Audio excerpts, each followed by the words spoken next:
This train's method of acceleration, it just doesn't make sense. None of the train cars have doors on the outside. I'm not sure which is more odd, the fact that Applejack is reading a bedtime story to a tree, or the fact that Applejack is able to read. There's plenty of other train cars to sleep in. Rarity doesn't have to sleep with every pony else if she doesn't want to. This time, the theme actually is a sin, because immediately following it is an extended period of darkness beyond the usual length.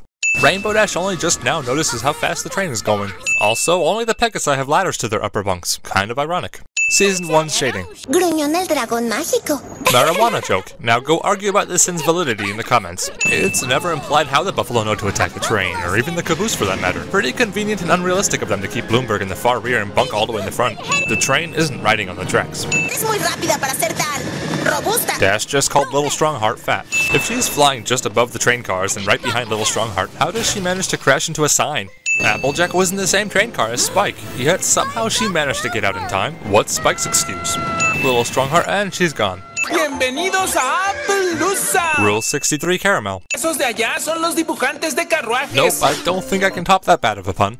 Books. Saltaholic. The culture of the native buffalo tribe really shines here. Hasta luego, hermano. There's no way a buffalo could sleep comfortably in these small teepees. Dash must really suck at hide and seek. Solo queríamos el árbol. Los ponis pioneros se apoderaron de la tierra y plantaron un huerto a través de ella. And taking the tree solves that problem how? Little Strongheart is the only female of the herd. Y su padre antes que él. Y su padre antes que... Una eternidad más tarde. The element of loyalty sure does waver in her allegiance quite easily, doesn't she? Applejack's saddlebags slip between dimensions. Dash asks Applejack to move the trees, to which Applejack provides a reasonable and realistic response, and Dash replies with, Plantan los árboles en otra parte. this piano's note progression. There's nothing more annoying than a character's unrealistic ignorance for the sheer sake of cobbling together a weak story.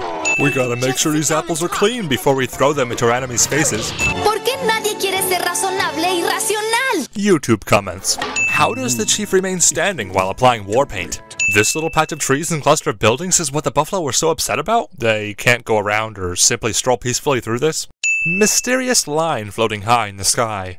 Really, at this point their only reason for attack is Pinky singing. If it wasn't for that, they would have agreed to come to some sort of compromise just as they do at the end of the episode anyway? If you listen closely, you can hear the stereotypical Indian war whoops. Headshot. Why all the drama? The chief is simply jumping in front of the sheriff. If he were leaping towards him, they would have collided regardless of the pie's impact.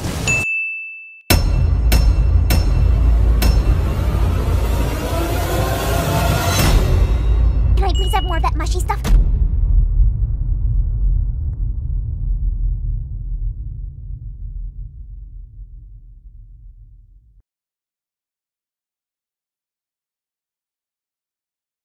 I baked you a pie. Oh boy, what flavor?